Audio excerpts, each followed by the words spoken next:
ఆదిత్య అయితే ఆనంది పూజ చేస్తూ ఉండగా షాక్ అయిపోతూ ఉంటాడు. అదేంటి ఆనంది పూజ చేస్తుంది, మమ్మీ ఏమో ఆనంది లేడీస్ ప్రాబ్లం అని చెప్పింది, అంటే ఆనందికి లేడీస్ ప్రాబ్లం అన్నమాట. అబద్ధమా?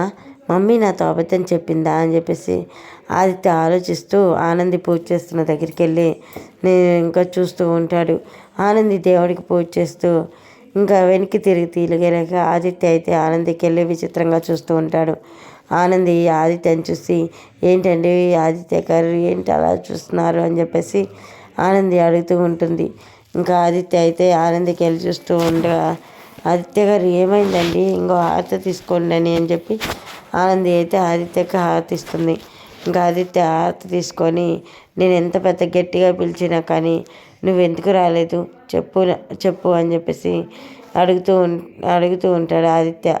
ఇంకా ఆనంది అయితే అది కాదు ఆదిత్య గారు, నేను చెప్పేది వినండి అంటే ఇంకా చాలు ఆనంది, నువ్వు చెప్పేది నేను వినేది, అయినా కానీ నేను ఆనంది ఆనంది అని నిన్ను పిలుస్తుంటే నువ్వెందుకు రాలేదు అనగానే అది కాదు ఆదిత్య గారు, నేను చెప్పేది నేనంటే ఇంకా నువ్వేం చెప్పొద్దు ఆనంది అని చెప్పేసి ఆదిత్య అయితే అక్కడి నుంచి వెళ్తూ ఉంటాడు. ఆదిత్య గారు ప్లీజ్ అండి ఒక్క నిమిషం ఆగండి అని చెప్పేసి ఇంకా ఆనంది అయితే ఆదిత్యన ఇంకా ఆపుతూ ఉంటుంది.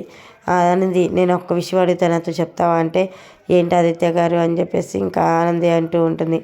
నేను మన ఇద్దరం బయటికి వెళ్ళాలి రా అని చెప్పేసి ఆదిత్య అంటూ ఉంటాడు. బయటికి ఎక్కడికండి అంటే ఎప్పుడు నువ్వు వెళ్తావు కదా నీ శివయ్య దగ్గరికి పద అని చెప్పి డ్రైవర్కి చెప్పి ఆనంది ఇంకా ఆదిత్య ఇద్దరైతే శివయ్య గుడికి వెళ్తాడు. ఆనంది ఆదిత్యని చూసి ఇద్దరు వచ్చి చూసి పూజారి అయితే చాలా సంతోషపడుతూ ఉంటారు. అబ్బా 2 కళ్ళు చాలట్లేదమ్మా ఆనందమ్మ, మీ ఇద్దరు ఇలా ప్రయత్నించి గుడికి రావటం అని చెప్పేసి పూజారి తాత అంటుంటాడు. అది కాదు పూజారి తాత అని చెప్పేసి ఇంకా ఆనంది అయితే ఇంకా పూజారితో మాట్లాడుతూ ఉండగా ఆదిత్య అయితే పూజారితో కూడా మాట్లాడుతూ ఉంటాడు. ఇంకా ఆనంది అయితే పూజారి తాత ఇదిగోండి నా భర్త మీద అభిషేకం చేయండి అని చెప్పేసి ఇంకా పూలు పళ్ళు అయితే ఇస్తుంది. ఆదిత్య అయితే ఆనంది ఇప్పుడు నేను అడిగిన దానికి సూటిగా సమాధానం చెప్పు, అదిగో ఎదురుగా నీకు ఇష్టమైన నీ శివయ్య, నీకు ఇష్టమైన శివయ్య ముందు నువ్వు అబద్ధం ఆడవని నాకు తెలుసు, చెప్పు ఆనంది చెప్పు, అసలు నువ్వు నాతో ఎందుకు అబద్ధం చెప్పావు, ఎందుకు నేను పిలుస్తున్నా ఎందుకు రాలేదు, నువ్వు చెప్పాలి ఆనంది అని చెప్పి ఆదిత్య అడుగుతూ ఉంటాడు. ఇంకా ఆనంది ఏం చెప్పాలో అర్థం కాక ఏంటి ఆదిత్య గారు నన్ను చెప్పండి అంటున్నారు, అయినా కానీ నేనేం తప్పు చేశానండి చెప్పండి, నాకు అంత పెద్ద శిక్ష వేశారని ఆనంది అడుగుతూ ఉండగా ఆదిత్య అయితే ఏం అర్థం కానట్లు ఆనందికి వెళ్ళి చూస్తూ ఉంటాడు. ఏంటి ఆనంది నువ్వు చెప్పేది నాకైతే ఏం అర్థం కాలేదు అని చెప్పేసి అంటూ ఉండగా మీకు ఇప్పుడు అర్థం కాదులే ఆదిత్య గారు పదండి ఇంటికి వెళ్దాం అంటే లేదు ఆనంది ఇప్పుడు నువ్వు నిజం చెప్తేనే మన ఇంటికి వెళ్దాం, లేకపోతే లేదు ఇక్కడే ఉందాం అని చెప్పేసి ఇంకా ఇష్టపడటంతో సరే అని చెప్పేసి ఆనంది అయితే ఆదిత్యకి ఇంక నిజం చెప్తూ ఉంటుంది.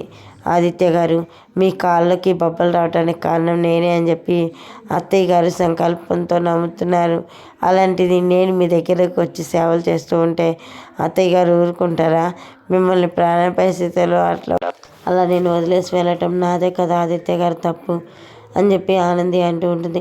ఆనంది ఇప్పుడు నేను తప్పు ఒప్పుల గురించి అడగట్లేదు, నేను పిలిస్తే నువ్వెందుకు రావట్లేదో అడుగుతున్నాను, దానికి సమాధానం చెప్పు ఆనంది అని చెప్పేసి ఆనందిని అడుగుతూ ఉండగా ఆదిత్యకైతే జరిగిందంతా చెప్తూ ఉంటుంది ఆనంది.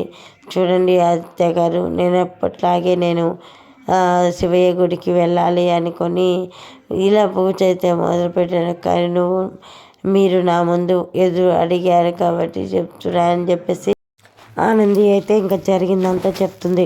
ఆ విషయంని ఆదిత్య అయితే షాక్ అయిపోతాడు. ఏంటి ఆనంది నువ్వు చెప్పేది నిజమా అంటే అవును ఆదిత్య గారు నేను చెప్పేది నిజమే, అత్తయ్య గారు మీరెంత పిలిచినా కానీ మీ దగ్గరికి రావద్దన్నారు, అందుకే నేను మీ దగ్గరికి రాకపోవటానికి కారణం అదే ఆదిత్య గారు, ఇంకా అంతకు మించి ఏం లేదు ఆదిత్య గారు కారణం అని చెప్పి ఆనంది చెప్తూ ఉండగా ఇంకా ఆనంది చేపట్టుకుని అయితే ఆదిత్య ఇంటికి రమ్మని తీసుకెళ్తూ ఉంటాడు. ఆదిత్య గారు ఆగండి ఆదిత్య గారు ఆగండి ఒక్క నిమిషం ఆగండి నేను చెప్పేది వినండి ఆదిత్య గారు అని ఆదిత్యకి ఎంత నచ్చ చెప్తున్నా కానీ ఆదిత్య వినిపించుకోవడం అనమాట. ఆనందిని చేపట్టుకొని అయితే తీసుకువెళ్తూ ఉంటాడు. మరి చూద్దాం ఆనంది ఆదిత్యకి జరిగిందంతా చెప్తుంది కదా, మరి తర్వాత ఏం జరిగింది ఏంటనేది మన ఛానల్లో చూద్దాం. చూసారు కదండి, వీడియో నచ్చితే తప్పకుండా లైక్ చేయండి, సబ్స్క్రైబ్ చేసుకోండి. మనకు మంచి వీడియోతో మళ్ళీ మిమ్మల్ని కలుసుకుంటాను ఫ్రెండ్స్. అంతవరకు టేక్ కేర్ ఫ్రెండ్స్, బాయ్.